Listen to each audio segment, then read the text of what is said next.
ng'ado tong' wadhi Homa Bay. Gavana kaonti Homa Bay Gladys ogolo twak mare mar ariyo wi chal mar kaonti no.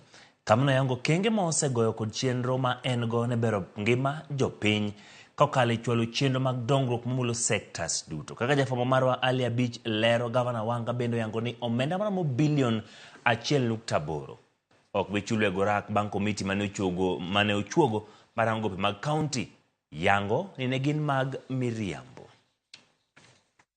E twak mare mar ariyo mane Gavana Gladys Wanga ogolo od bura mar kaonti mamulo chal mar kaonti ne yore mopogore mag dongruok, ne omulo sectors ma opogore ma okune sirikande oketa maino mar bero ngima jopiny. Gavana Wanga ne omulo sekta mar thieth, sekta mar somo, mano mar pi kod mar pur e kind mamoko ma okune sirikande sani koro okete maino mar konyo bero ngima jodak e kaonti ni.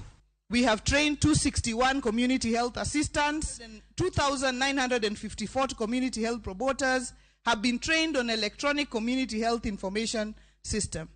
2,954 CHPs have now been issued with phones and are currently reporting electronically. The water projects we have undertaken, we have connected 15 kilometers of pipeline in Homa Bay town, 12 kilometers in Oyugis, 10 kilometers to cover Mawego Girls and Mawego National Polytechnic, and the new projects will extend water supply to Sindo, where we have not seen water, to Kanyaluo, from Tende River to Adiedo, and in Lambwe as well. Weche ma otenore kod gope ma pok ochulo we gorak kod jochiw mwandu mamoko e kaonti ni ma en milion 825.4. Komiti mane ochugi marango weche mag gope go ne oyango ni nitie gope maromo bilion 1.8 mane gin mag miriambo kendo ok bi chul, ka oyango ni we gorak mane opuodhi tibiro chul gope ge. We have since received a comprehensive report from the Pending Bills, Lands and County Assets Verification Task Force on the status of the eligible pending bills prior to 31st December 2022, which stand at 825,461,833. And another 1,083,815, which was declared ineligible by the task force.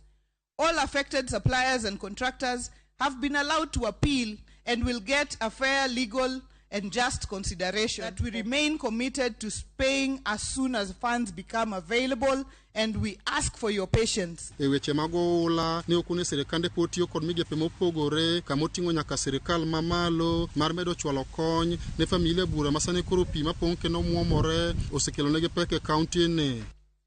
As of today morning, I want to report that 7 of our 9 sub-counties have been adversely affected by the floods.